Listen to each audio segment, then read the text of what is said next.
Quando Deus confia uma simples missão a você, Ele confia que você vai suportar todos os problemas que vão ser atraídos por essa missão, que estão por trás dessa missão. A gente tem que ter consciência de que não vai ser fácil. Servir a Cristo não é coisa assim. Você está disposto a sofrer por Ele, ou não esteja disposto nem a dizer o nome dEle.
Deus chamou Neemias para quê? Os irmãos já viram aí?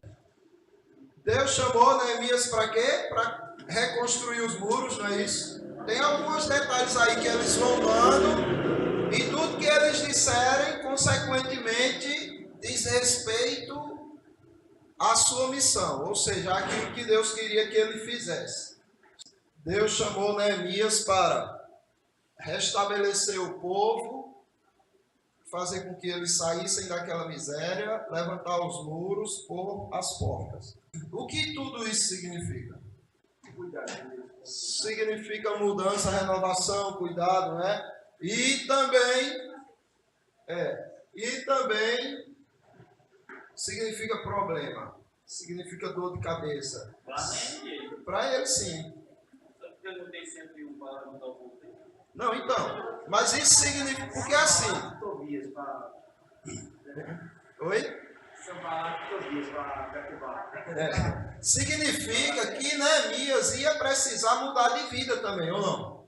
Com certeza, ele foi chamado. Ele estava vivendo no palácio do rei, ele era um agente compulsado do rei, só vivia na mordomia. O que foi? O que tá rindo? Só vivia na mordomia. Ele vivia na mordomia, comia do bem e do melhor e... mas o tempo é anos, não é? De trabalho, de reconstrução. Não, e depois a gente vai ver, passo a passo, as dificuldades que Neemias teve que enfrentar. Mas, sabe o que isso significa? Significa que Deus chamou Neemias para passar da mordomia ao problema, da paz à guerra, da tranquilidade às aflições e dificuldades. Foi assim com Neemias. E eu queria muito que vocês entendessem que vai ser assim conosco sempre. É uma pena, porque veja, eu fico estudando outros assuntos, estudando coisas que a gente podia trazer para cá. Algo mais assim, de cunho doutrinário teológico nesse sentido, mas quando eu olho as dificuldades que nós temos enfrentado, são problemas e dificuldades que não condizem com o nível de conhecimento que nós temos. Quando você conhece a doutrina da predestinação, dos decretos de Deus, coisa que nós já conhecemos aqui, e a gente fica reagindo aos problemas e às dificuldades, esperneando, murmurando, desanimando, caindo de tristeza, e lastimando, e ai como eu sofro. Isso não condiz com o nível de conhecimento que a gente tem. Porque a gente vai se aprofundar em assuntos mais profundos se a gente não está conseguindo equiparar a nossa vida ao que a gente conhece hoje. É muito triste isso. Porque parece que a gente quer aprender os decretos e as doutrinas soberanas da graça só para mostrar que conhece mais do que um arminiano, conhece mais do que um pentecostal. Isso é, além da pior ilusão, a pior desgraça que poderia acontecer com a gente. Porque esse conhecimento nos condena. Diante do Senhor, o Senhor vai pesar com eles de uma maneira e conosco de outra maneira. E também pior, porque a gente faz a crítica aos arminianos e a gente faz igual. Porque a gente conhece, sim, o certo que estamos fazendo. Então, é isso. É isso. A gente age igual, quer conforto, quer riqueza, quer lazer do mesmo jeito. Não, e quando é contrariado por alguma situação, É isso. aí a gente, porque, mas peraí, quem é que está fazendo isso? Essa situação agora que deixou você irritadíssimo, quem é que está fazendo? Não é aquele não. É o soberano Altíssimo que decretou isso antes mesmo de você existir. Mas você não aceita, sabe o que você está dizendo com isso? Que não, que tem essa história de Deus decretou, não. Eu não aceito isso que está passando, então está igual os neopentecostais que decretam e eu não aceito isso. Eu decreto outra história, eu decreto outra situação, como se a gente pudesse passar por cima daquilo que Deus fez. Não podemos. Jó não tinha quase nada da Bíblia nas mãos. E agiu como um crente calvinista muito mais do que a gente que tem ela completa. E ainda os artigos, né, de pessoas estudiosas. Jó disse, não, isso daqui foi o Senhor que me deu, que eu tive, e Ele quis tirar, então, bendito seja Ele. Mulher, tu está falando como uma arminiana, mulher. O Senhor deu tudo a gente até agora e não poderia nos dar o mal? Quer dizer que a gente tem que exigir somente o bem? Não, tem que vir o mal também. Mas Jó se aborreceu. Se aborreceu. Se aborreceu com o silêncio de Deus e não com o que Deus estava fazendo.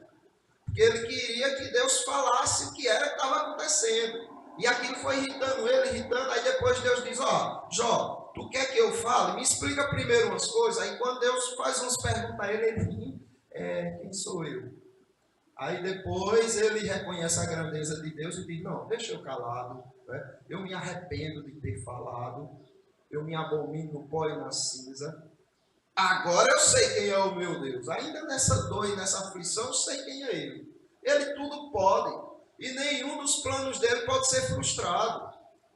Por isso, ele se arrependeu de ter achado que tinha direito a uma resposta de Deus. Mas a gente vai aprendendo as Escrituras e na hora que vem uma sombra, a gente pula. Aí Deus, não, isso faz parte de sua vida, meu filho. Essa sombra que persegue você faz parte de sua vida. Eu decretei que ela vai estar com você. Você tem que aprender a lidar com ela, a conviver com ela. Mas a gente fica igual aquele gatinho lá, se assustando, se assustando, se assustando. Aí chega outro, fica olhando e diz, que crente é esse? Que situação desse crente? Mais apavorado do que um que não tem Deus. Como é que eu vou entender a vida do crente? É estranho isso. Aí quando eu vejo os problemas que a nossa igreja enfrenta, eu digo problema de menino. Problema de bebê assim mimado. Que pegou minha pirulito.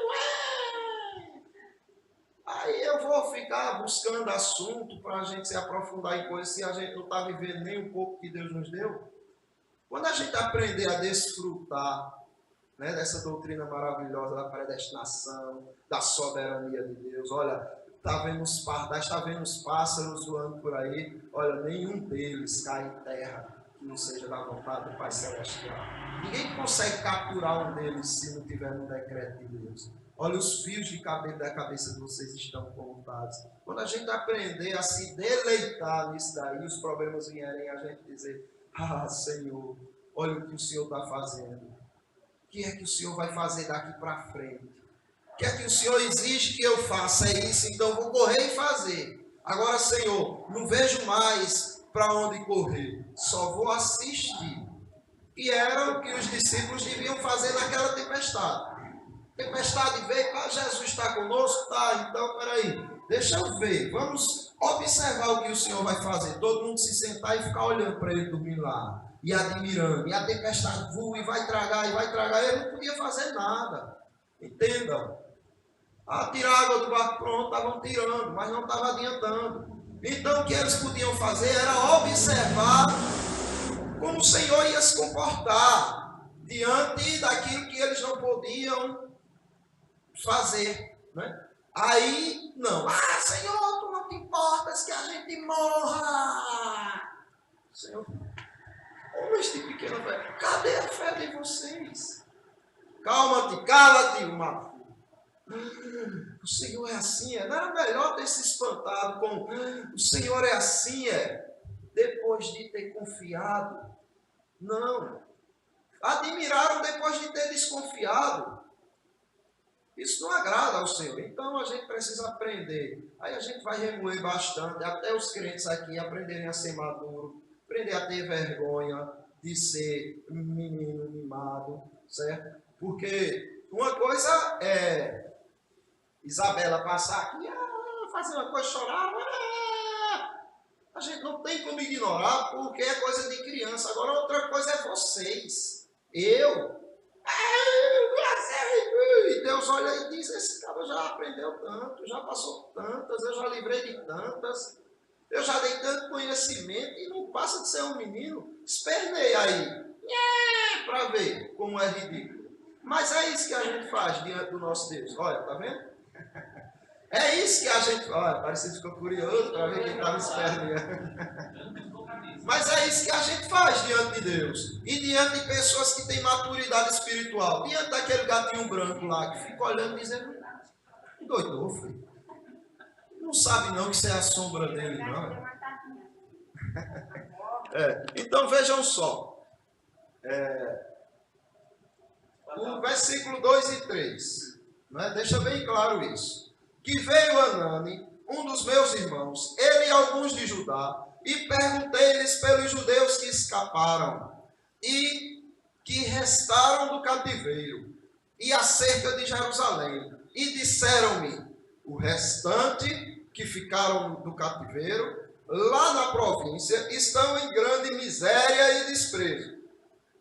E o muro de Jerusalém fendido, e as suas portas queimadas a fogo. As 3 responsabilidades de Neemias agora, que não seria fácil.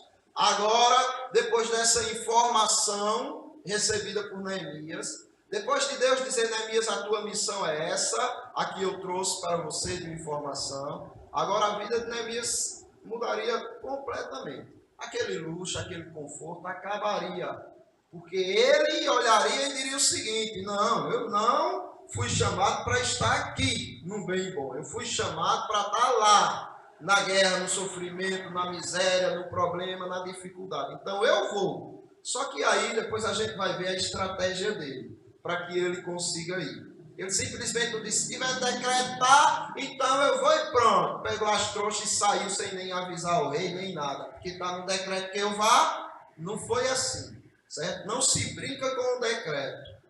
O decreto de Deus é algo santo e soberano, e Deus nos ensinou, nos permitiu aprender essa doutrina com um propósito só, o de descansar nele. Não de justificar a nossa preguiça, covardia, falta de compromisso. Não é para justificar pecados, é para consolo e conforto daquele que confia que não está só, certo?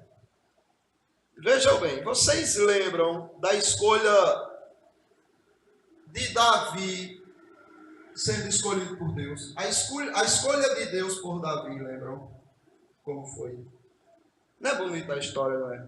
Abram aí 1 Samuel, capítulo 16. 1 Samuel, capítulo 16. Muito bonita a história de Davi, da escolha de Davi. Deus se aborreceu com Saul, que era rei de Israel, e Deus disse, não será mais de Saul o reino, passou para outro, e esse outro foi Davi. A forma de Davi ser ungido é muito bonita. 1 Samuel 16, do 6, veja bem. E sucedeu que, entrando eles, viu a Eliabe e disse, certamente está perante o Senhor o seu ungido. Olha o que Samuel diz. Olha, o ungido do Senhor chegou. Então Samuel tinha certeza que Eliabe era o escolhido do Senhor para ser o rei. Porém, o Senhor disse a Samuel: não atentes para a sua aparência, nem para a grandeza da sua estatura, porque tenho rejeitado.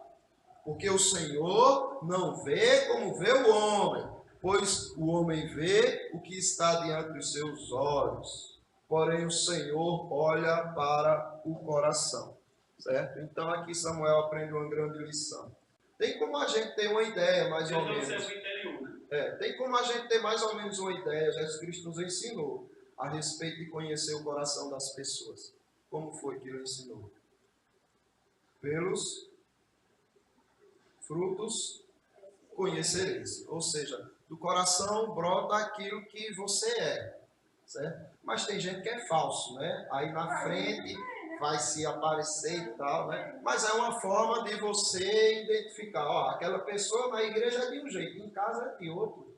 Aí, não vou confiar tanto, né? Aquela pessoa de um jeito com os amigos crentes, com os amigos incrédulos é de outro jeito.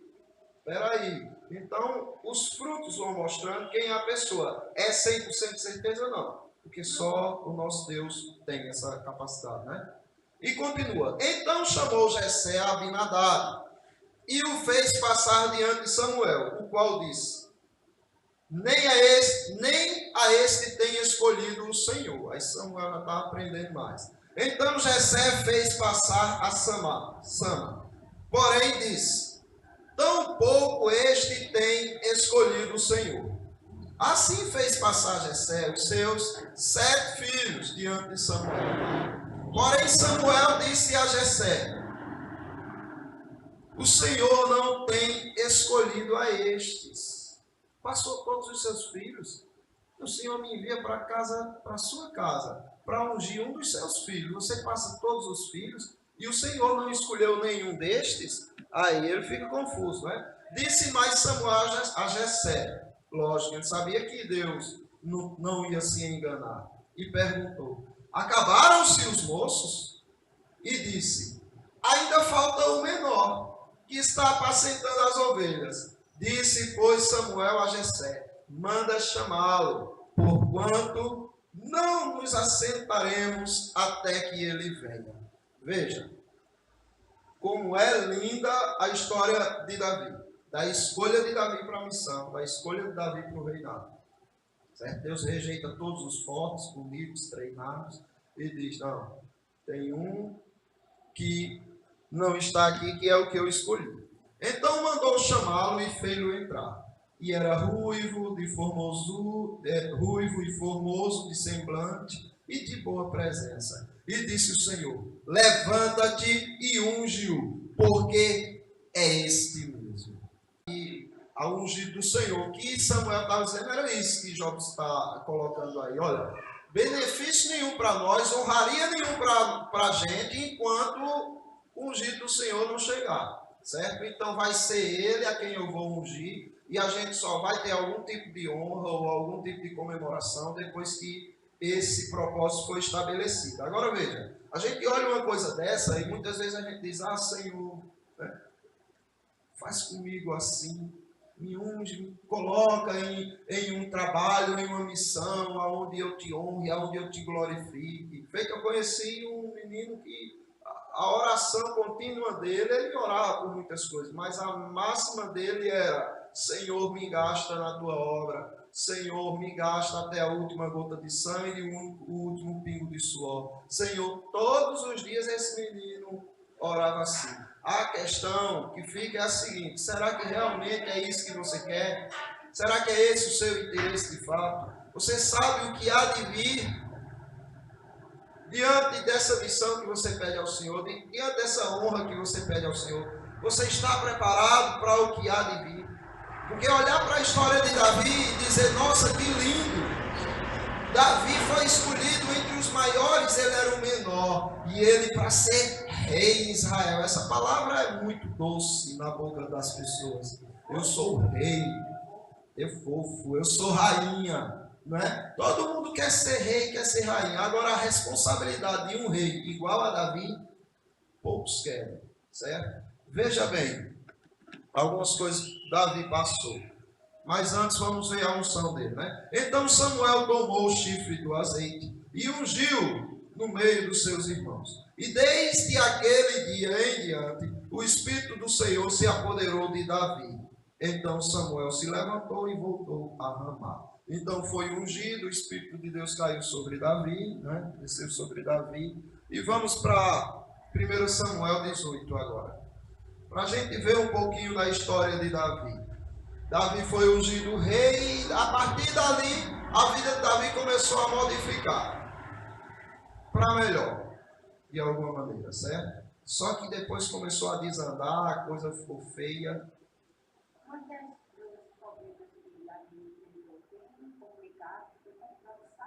Então, é essa que a gente vai ver. 1 Samuel capítulo 18, do 1 por diante. E sucedeu o quê? Acabando ele de falar com Saul, a alma de Jonatas se ligou à alma de Davi, e Jonatas o amou como a sua própria alma. Então observe, primeira honra que Deus deu a Davi, ser estimado por quem? Pelo filho do rei, pelo herdeiro do trono. Então Davi, ele recebeu um grande amigo, que bênção. E Saul naquele dia o tomou e não lhe permitiu que voltasse para a casa de seu pai. Opa, agora ele vai viver no palácio. Que bonito, né? E Jonatas e Davi fizeram aliança, porque Jonatas o amava como a sua própria alma. E Jonatas se despojou da capa que trazia sobre si e a deu a Davi, como também as suas vestes, até a sua espada e o seu arco e o seu cinto. Olha para ele. Né? Que início de missão tão prazerosa, porque a estima do herdeiro do trono, a estima do próprio rei, e agora ser cercado de presentes e dos melhores, porque ó, eu vou te dar o que eu mais gosto, e saiu dando a Davi aquilo. E saía Davi aonde quer que Saul a enviasse e conduzia-se com prudência. E Saul o pôs sobre os homens de guerra, e era aceito aos olhos de todo o povo, e até aos olhos dos servos de Saul. Estão percebendo como Davi vem prosperando e tudo bem, maravilhoso para ele? Às vezes é assim conosco. Aí vê só, a coisa começa a desandar.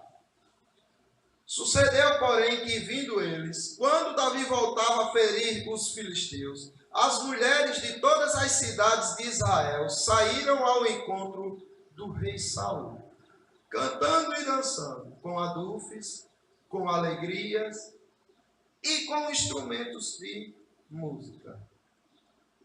Olha, mais honra, né?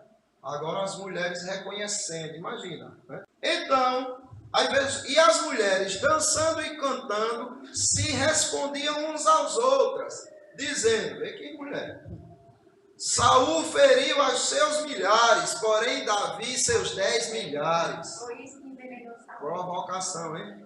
Mulher parada, hein? Então, Saul se indignou muito, e aquela palavra pareceu mal aos seus olhos, e disse, 10 milhares deram a Davi, e a mim somente milhares? Na verdade, que lhe falta, senão meu rei? Aí já foi ciumado, né? Nesse momento aí, antes, eu não sabia que Davi ia ser substituído. Não, ele começou a suspeitar já dessas Acho que questões. a raiva maior foi essa. É. Bota aqui na minha casa e o cara tá me traindo. É. Porque ele já viu o reinado dele. Ele sabia que o rei passou para outro. Eu não sabia quem. Não sabia quem era. Aí botou justamente o outro. É. E desde aquele dia em diante, Saul tinha Davi em suspeita. E aí já olhava atravessado para Davi. Começou agora os problemas de Davi. E aconteceu outro dia que o mau espírito da parte de Deus se apoderara de Saul. Oi? Hã? É, aí é pesado. Dá uma doideira dele, né? E aqui a explicação é que Deus é soberano e os demônios são servos, a mando de Deus. Deus diz, vai e faz. Os demônios são como cães bravos, acorrentados. E o Senhor segura a corrente, para que ele não alcance quem eles querem alcançar. Só que quando Deus quer punir alguém, Deus dá uma cordinha a eles, eles dizem, ai, Deus depois traz de volta. A pessoa que foi agredida por Satanás, foi dominada, mereceu porque é pecador, e Satanás fez nada mais que a vontade que ele tinha de fazer, só que Deus não deixava, só que agora Deus deixou, né? O pessoal dos montes diz isso, mas a Deus não entenda, né? Aí vem a situação do alto, quer processar do alto, todas as coisas. Boas, né? Aí vem essa situação. Porque assim, a gente tem que entender também que a justiça é algo bom ou ruim? O ódio, ele faz parte do amor. Certo? Anda junto. Por quê? O ódio é lógico, justo, o ódio que é a ira de Deus. Anda junto do amor de Deus. Por Deus amar o inocente, obviamente ele vai odiar o agressor, o criminoso. Deus ama o inocente, consequentemente odeia o criminoso. Só que Deus tem os instrumentos de punição, certo? Por exemplo, imagine que o Brasil entrou em uma guerra. Aí o governo brasileiro pega todos os criminosos e diz, vocês vão ser soldados, tomem armas e vão à frente da batalha e as pessoas de bem vão atrás, certo? Vocês acham que o governo estaria sendo mau? É mais ou menos o que Deus faz com os demônios. Os demônios estão presos. Só que Deus tem punições a executar. E o que é que Deus faz? Ou alguma prova a realizar. O que é que Deus faz? Ele pode se utilizar de mim, do ímpio, de um animal, da natureza ou dos próprios demônios. Até para mostrar quem é que manda. E Deus diz, vá lá, feito Jó, né? Ali o povo diz assim, tá vendo lá? Satanás incitou Deus contra Jó. Vem como o bicho é ruim, até Deus ele incitou. É feito uma pessoa já me disse, você está doido, é? Você não percebe o que está acontecendo ali, não. Satanás chega lá todo acuado e Deus começa a provocar Satanás. Tu viu meu servo Jó? A coisa que mais Satanás tem raiva é de crente fiel. E Deus diz, homem íntegro, fiel, temente a Deus, se desvia do mal, vai, tira tudo que ele tem. Aí Deus diz, opa, chegou onde eu queria, só que eu não vou fazer como você está mandando, não vai ser eu, vai ser você. Vá, agora só vá até certo limite. Ou seja, observe que é uma forma de Deus trabalhar, né? Será que tem quanto ele faz dentro dessa situação? O cara que Satanás foi até Deus e provocando, que ele vai com uma provocação. Começou de Deus a provocação, né? Aí sabe da providência, da soberania de Deus, eles vá até esse ponto. Por quê? Nesse caso aqui, a narrativa está colocando como foi, lógico, Deus simplesmente enviou o filho de Maria. Mas a gente, anteriormente, Saul já pecou. Por quê? Porque se foi inveja contra Davi. Eu só vi então, aí a gente pode dizer então que há uma oportunidade ao ponto que Deus espera ele. Esse está sendo desejo do teu coração, então vai receber. Porque observe, Satanás, ele é o pai do pecado, certo? Consequentemente, quando a gente escolhe o pecado, quando a gente se entrega ao pecado, o que a gente está clamando é pelo pai do pecado. Feito Jesus Cristo, vocês, como os judeus que não criam nele, vocês querem satisfazer os desejos do coração do vosso pai, que é o diabo. Ou seja, Quando eles estavam se rebelando contra Cristo, não queriam ouvir a palavra de Cristo, o que Jesus Cristo estava dizendo era: o que vocês querem é o Pai de vocês. Se Deus dissesse vai e perturbe, o que Deus estava dizendo é o seguinte: dê a ele o que ele quer e você faça a sua vontade. Eu vou deixar. A culpa cai sobre os dois, tanto pelo diabo que tem vontade de fazer e foi fazer, como pela pessoa que tem vontade de receber e recebeu, entendeu? É o que aconteceu aqui. Deus enviou o demônio, digamos, que quisesse matar Saul, mas certamente Deus disse: só não tire a vida dele. Igual, né? Como a gente percebe em Jó: vá, atormente, quer atormentar, atormente, agora não tire a vida dele. E aí foi passando essa situação que se revoltou, que se voltou contra Davi. E aquilo que Davi tinha de tantas coisas boas desde a sua unção, ele agora passa a ter de problema. E profetizava no meio da casa. E Davi tocava a harpa com a sua mão, como nos outros dias. Saul, porém, tinha na mão uma lança. E Saul atirou com a lança, dizendo: encravarei a Davi na parede. Porém, Davi se desviou dele 2 vezes.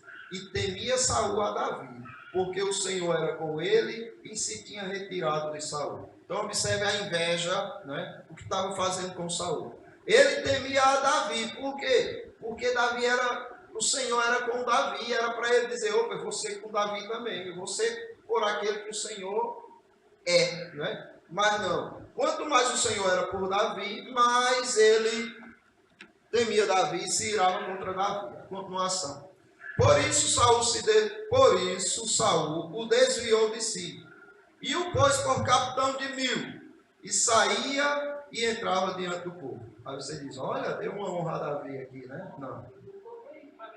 É estratégia. A Bíblia vai deixar isso bem claro. Vê só a continuação.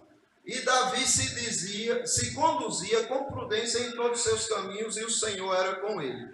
Vendo então Saul que tão prudentemente se conduzia, tinha receio dele. Porém, todo Israel e Judá amava a Davi, porquanto saía e entrava diante deles. Por isso Saul disse a Davi: eis que Merabe, minha filha mais velha, te darei por mulher. Sê-me somente filho valoroso, e guerreia as minhas guerras, e guerreia as guerras do Senhor.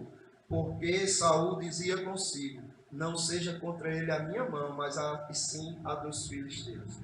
A trama dele era essa, né? Não, eu vou matar alguém que Deus é por ele, não. Todo o povo era com ele, porque geralmente o rei tem essa tendência também a respeito do povo. Porque se o povo quisesse ligar, nós derrubar o rei, no meio da grande praticamente. E o rei, ele não queria perder a simpatia do povo, não é? Ele não ia mandar matar o povo e tal. Mas ele sabia que perdendo o carisma, o apoio do povo... Aí aqui ele pensou isso, que Jobs falou. Olha, se eu mato Davi, 2 coisas vão acontecer. Eu vou estar matando com minhas próprias mãos alguém que Deus é por ele. E outra coisa, o povo vai ver isso. O povo está amando ele, já sei, eu tenho um plano. Eu boto ele para lutar com os filisteus, ele morre, Deus culpa os filisteus, coitado, né? E o povo não vê culpa em mim também. Continua. Mas Davi disse a Saul: quem sou eu? E qual é a vida, a minha vida? E a família do meu pai em Israel, para vir a ser genro do rei? Sucedeu, porém, que ao tempo que Morabe, filha de Saul, devia ser dada a Davi, ela foi dada por mulher a Adriel Meolatita. Porque aqui Davi tinha uma dívida, ou Saul tinha uma dívida, lembra? Com Davi, que era dar a filha dele como esposa a Davi. Por quê? Porque Davi tinha vencido Golias, não é? Que a promessa para quem vencesse Golias era que o rei ia cercar essa pessoa de bens, não ia cobrar imposto da casa do pai dessa pessoa e a filha seria dada como esposa. Aí ele não deu a outro e não deu a Davi. Mas Mical, a outra filha de Saul, amava a Davi. O que, sendo anunciado a Saul, pareceu isto bom aos seus olhos. E Saul disse: eu lhe a darei, para que lhe sirva de laço. e para que a mão dos filisteus venha a ser contra ele. Então ele estava agora vendendo a própria filha na intenção de laçar Davi para morrer na mão dos filisteus. Pelo que Saul disse a Davi: com a outra serás hoje meu genro. E Saul deu ordem aos seus servos: falai em segredo a Davi, dizendo: eis que o rei te está muito afeiçoado, e todos os seus servos te amam. Agora, pois, consente em ser genro do rei. Muita bajulação, né? E os servos de Saul falaram todas estas palavras aos ouvidos de Davi. Então disse Davi: parece-vos pouco aos vossos olhos ser genro do rei, sendo eu homem pobre e desprezível? E os servos de Saul lhe anunciaram isto, dizendo: foram tais as palavras que falou Davi. Isso já fazia parte do plano de Saul, né? Porque para você casar, teria que dar o quê? Um dote, né? E esse dote, para ser a filha do rei, imagina, que dote não seria? Davi não tinha nada. Aí Davi diz: ó, vocês estão pensando o quê? Se o rei não quis me dar de acordo com a promessa dele, como é que eu vou pagar esse dote para ser genro dele? Não tem condição. Aí eles foram lá, aí vê o que Saul pede como dote. Então disse Saul: assim direis a Davi: o rei não tem necessidade de dote, senão de 100 prepúcios de filisteus, para se tomar vingança dos inimigos do rei, porquanto Saul tentava fazer cair a Davi pela mão dos filisteus. E anunciaram os seus servos estas palavras a Davi, e este negócio pareceu bem aos olhos de Davi, de que fosse genro do rei. Porém, ainda os dias não se haviam cumprido. Então Davi se levantou e partiu com os seus homens, e feriu dentre os filisteus 200 homens. Agora veja, o rei pediu quantos prepúcios? Davi disse: eu vou levar o dobro, né? E Davi trouxe os seus prepúcios e os entregou todos ao rei, para que fosse genro do rei. Então Saul lhe deu por mulher a sua filha, e viu Saul, e notou que o Senhor era com Davi, e Mical, filha de Saul, o amava. O problema não acabou não, viu? Davi continua tendo problemas. Então Saul temeu muito mais a Davi. A coisa foi ficando cada vez pior. Cada plano que Saul tinha para destruir Davi se revertia numa bênção para Davi. E aí Saul foi ficando mais apavorado. E Saul foi o quê? Se tornou o quê? Inimigo. Sim. Quanto tempo? Continuamente, né? Por toda a vida. E Saul foi todos os seus dias inimigo de Davi. E, saindo os príncipes dos filisteus à campanha, sucedia que Davi se conduzia com mais êxito do que todos os servos de Saul. Portanto, o seu nome era muito estimado. Mas Saul botou no coração o propósito de ser inimigo eterno de Davi. Agora, observe. Davi pediu para ser rei?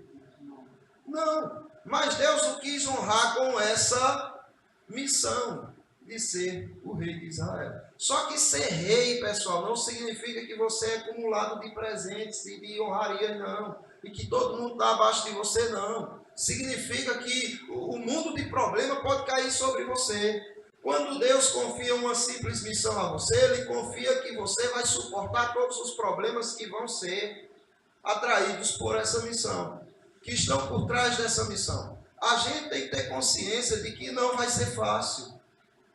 Servir a Cristo não é coisa simples.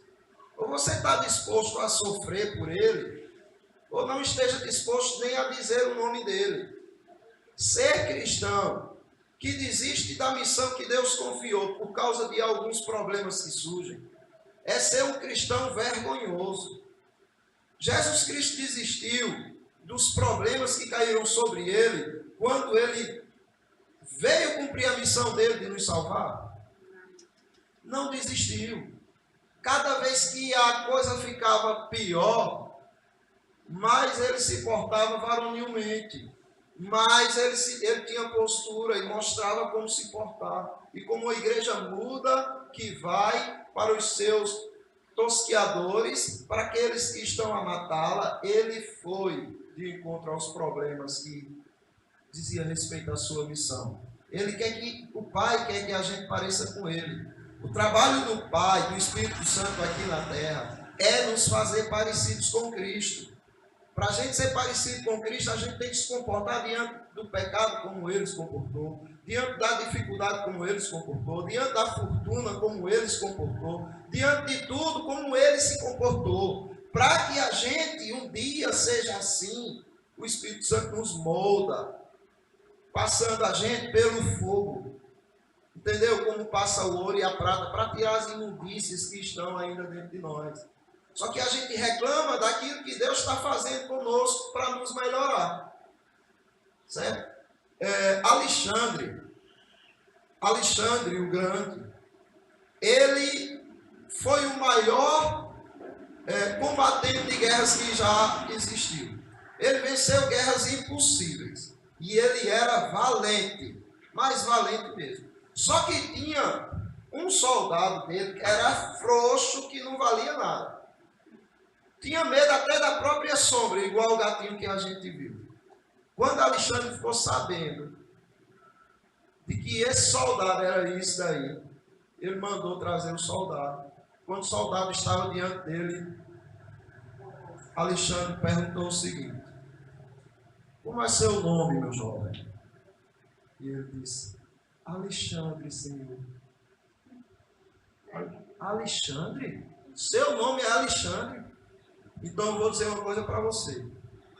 Ou você vira homem e muda de comportamento e aprende a ter coragem em ser bravo, ou então mude de nome, porque você não vai ficar vivo levando o meu nome e sendo covarde.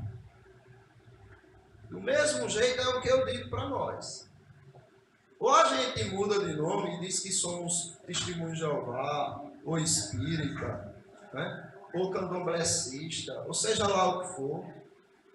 Se a gente quiser viver como covarde, ou a gente assume que somos cristãos reformados, calvinistas, e vive como tal, como cristão, como alguém que leva o nome de Cristo e não de homens. Entenderam, irmãos? Então vamos orar ao nosso Deus.